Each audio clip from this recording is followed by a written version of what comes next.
I want to start by making a few thank yous of my own. First, thank all of you for coming. I think it's heartening that there's an appetite for this kind of serious and thoughtful debate. I want to thank Yaron and the Ayn Rand Institute for being really good partners in putting this together. Great thanks to Brian Lehrer for agreeing to host and to WNYC. I want to thank my colleagues, particularly David Callahan and Ginny Kanduja, who really put a lot of work into making this happen. And I also want to thank Robert Schulman, who manages somehow to be a friend of both Demos and the Ayn Rand Institute, and gracefully so. So this was his excellent idea, and we're delighted to be here. I also think this is a really important moment to be having this debate.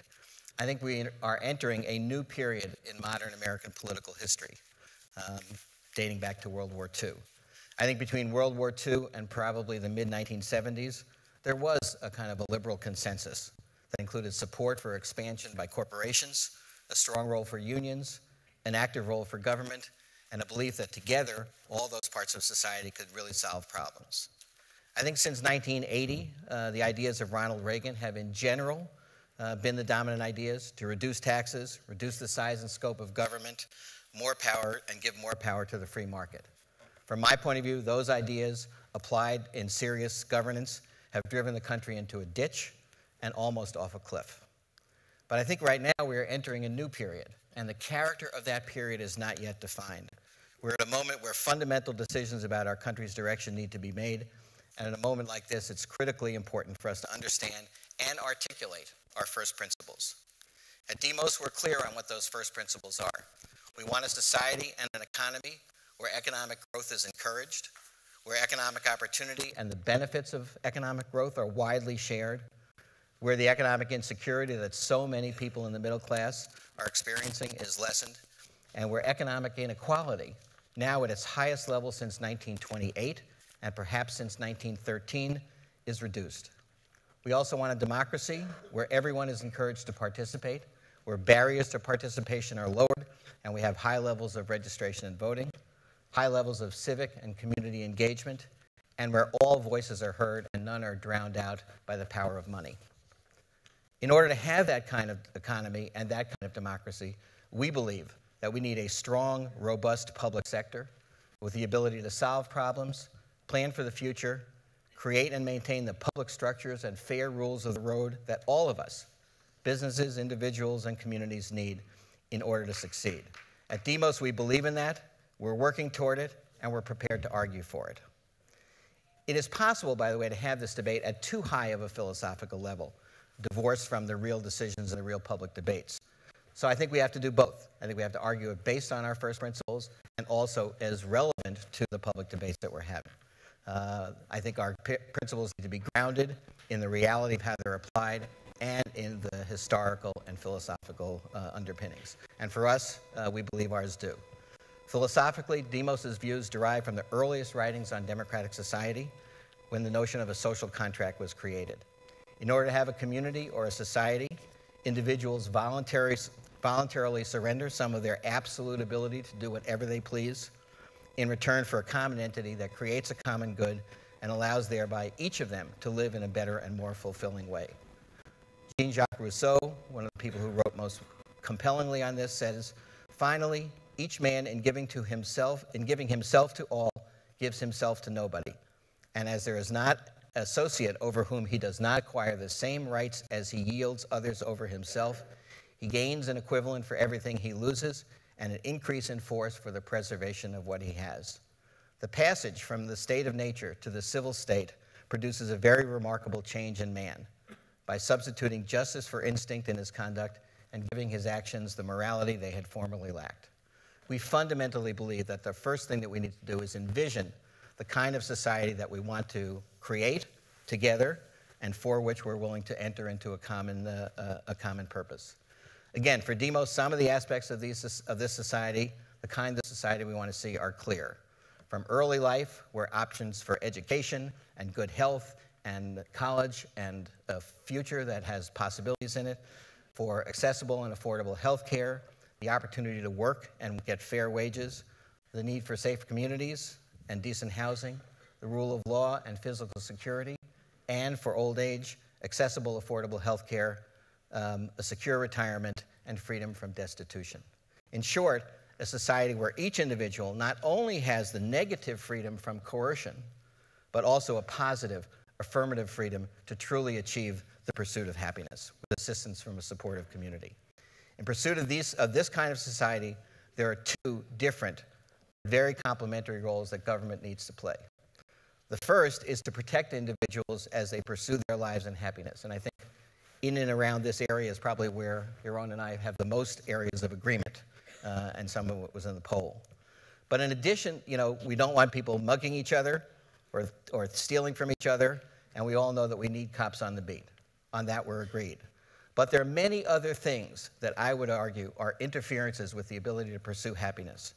When a mortgage broker persuades an unsuspecting home buyer to take a mortgage he knows will fail and is paid on the basis of the spread between what that mortgage holder could get in a mortgage and what he was able to persuade them to buy, we need a government agency that's prepared to stop that. You're taking my time, don't do that. When a company dumps toxic waste into a river or the ground behind a plant because it is cheaper to do that than to safely dispose of it, we need an EPA to stop that.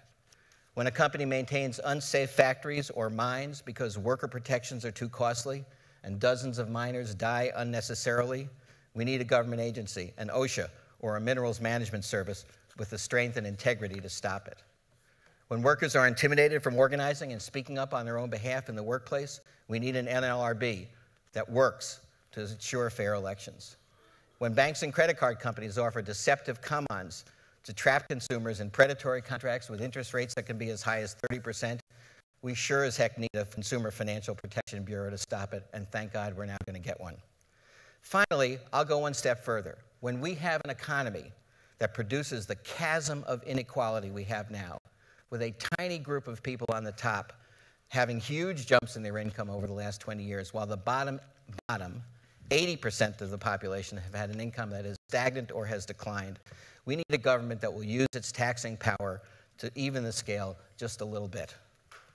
The second critical role for government, in addition to protecting people against those kinds of the negative consequences of unrestrained capitalism, we need a second role for government, which is an affirmative role, which is to create the conditions for people to have an improved quality of life, a chance for the real pursuit of happiness. Here, a historical point. The crowning achievement of America in the post-World War II period was the creation of a growing, thriving, rising middle class. One can argue it was, in fact, the most potent reason for the fact that the United States won the Cold War, persuading people around the world that our system could really produce for everyone. But this was not an accident, and certainly not the result of an unfettered free market. There were enormous government investments and government policies that set out to create a middle class, and they succeeded. There were major investments in computer technology. While Al Gore did not invent the internet, the government sure as heck did.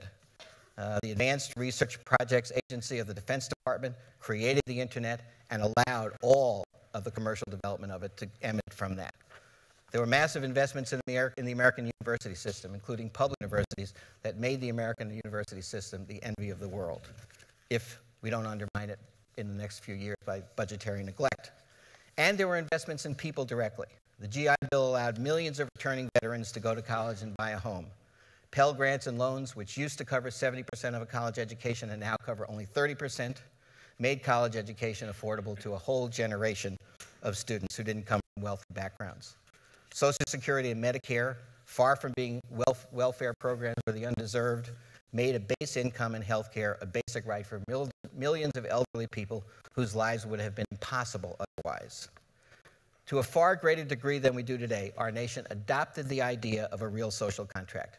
Productivity increased, incomes of working people increased along with them, labor unions ensured fair treatment of workers on the job, the middle class grew, and inequality decreased, all up through the mid-1970s.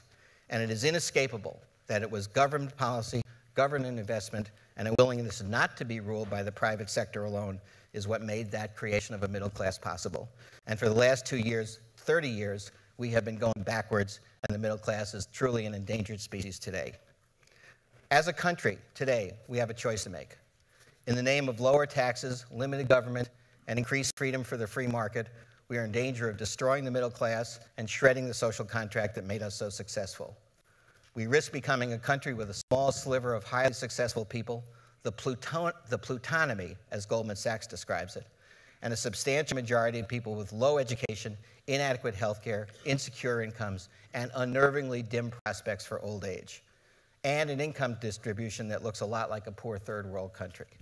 The question I have is whether that is the future we want for ourselves, and if the answer is no, then we have to have a government as efficient, as honest, as thoughtfully structured as we can make it, but a government that has the power, the resources, and the public support it needs to do its job.